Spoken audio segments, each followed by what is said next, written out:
In spite of Israel's wilderness wanderings lasting 38 years, only a handful of chapters in the book of Numbers chronicle those events.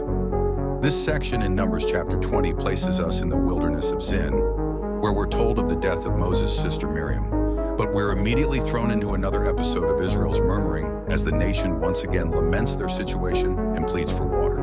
Moses has seen this episode before, so he asks God to provide another miracle for the people. God obliges and instructs Moses to simply gather the people, go to a rock, speak to the rock, and water will flow from the rock. It all sounds rather straightforward, but Moses, in frustration, takes his staff and strikes the rock twice. To the delight of the people, water still flows from the rock at Meribah, but God wants to see Moses in his office.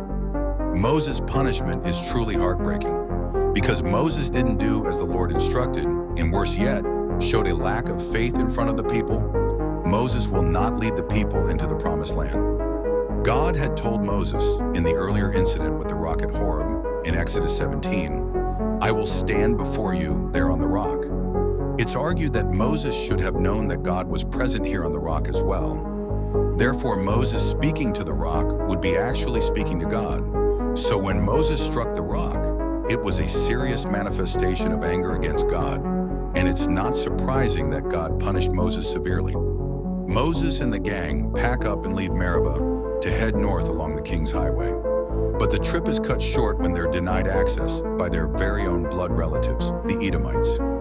Moses attempts to bargain for passage with water, but as they're stared down by the Edomite army, they are rebuffed and decide to detour peaceably. Chapter 20 of Numbers closes out on another dramatic note. Moses and Aaron have been summoned to the summit of Mount Hor. God informs Moses and Aaron that in fact neither of them will enter the promised land. Aaron is to come home to heaven. The duty of high priest of Israel passes on to Aaron's son, Eleazar, as Aaron indeed passes away at the top of the mountain. Israel mourns Aaron's death for 30 days, then continues north to the Negev, where they will soon find themselves at war. They will also find themselves covered in deadly flaming snakes, but we'll get into that next time.